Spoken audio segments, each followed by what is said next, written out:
Une vidéoconférence des donateurs pour les Vénézuéliens ayant fui leur pays.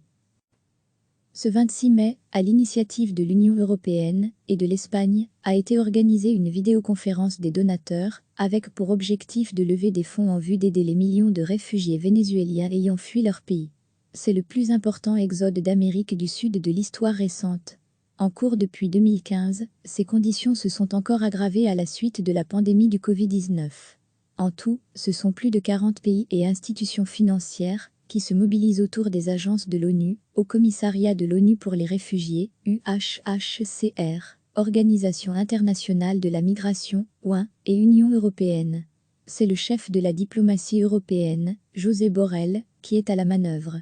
Depuis la mort de Hugo Chavez, en 2013, l'isolement international du Venezuela n'a cessé de croître. Les effets de la crise financière de 2008 ont déclenché la crise économique toujours en cours. La dérive autoritaire du président Nicolás Maduro et l'impossible dialogue entre ce dernier et son opposition ont fait le reste. Le pays est véritablement coupé en deux depuis l'autoproclamation au poste de président de la République du leader de l'opposition, Juan Guaidó, en janvier 2019. Mais l'exode des Vénézuéliens a commencé en 2016. Poussé à émigrer par l'affrontement entre pouvoir et opposition mais surtout par une crise économique de grande intensité. Son PIB a été divisé par 2 en 6 ans et l'inflation a atteint le niveau astronomique de 9 585% en 2019. Une conjonction entre la chute des prix du pétrole, les sanctions américaines et la gestion gouvernementale.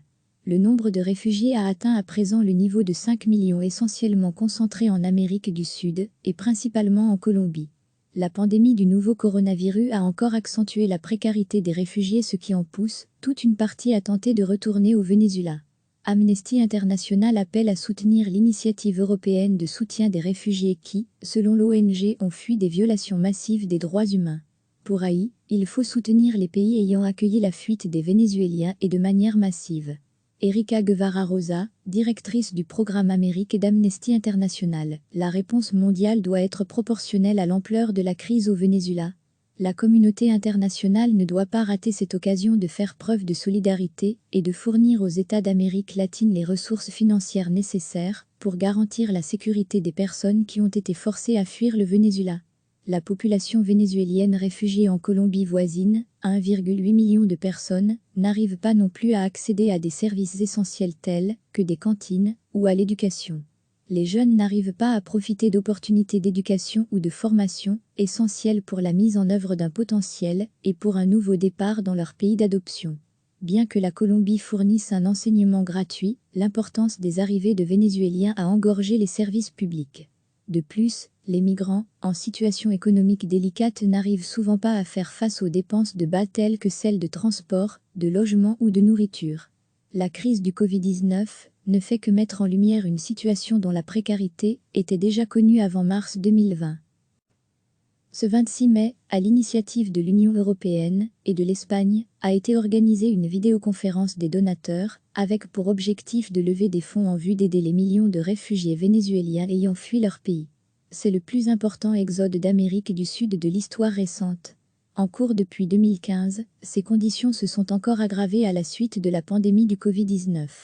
En tout, ce sont plus de 40 pays et institutions financières qui se mobilisent autour des agences de l'ONU, au Commissariat de l'ONU pour les réfugiés, UNHCR, Organisation internationale de la migration, OIM, et Union européenne.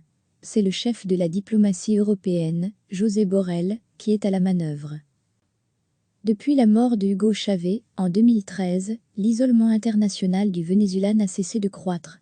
Les effets de la crise financière de 2008 ont déclenché la crise économique toujours en cours. La dérive autoritaire du président Nicolás Maduro et l'impossible dialogue entre ce dernier et son opposition ont fait le reste. Le pays est véritablement coupé en deux depuis l'autoproclamation au poste de président de la République du leader de l'opposition, Juan Guaidó, en janvier 2019.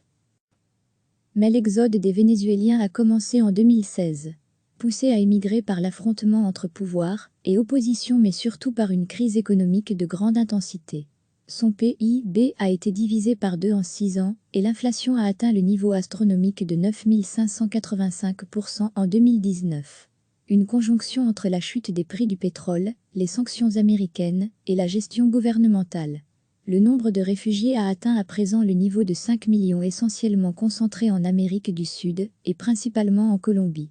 La pandémie du nouveau coronavirus a encore accentué la précarité des réfugiés, ce qui en pousse toute une partie à tenter de retourner au Venezuela. Amnesty International appelle à soutenir l'initiative européenne de soutien des réfugiés qui, selon l'ONG, ont fui des violations massives des droits humains.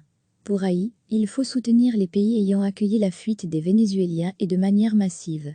Erika Guevara Rosa, directrice du programme Amérique d'Amnesty International. La réponse mondiale doit être proportionnelle à l'ampleur de la crise au Venezuela.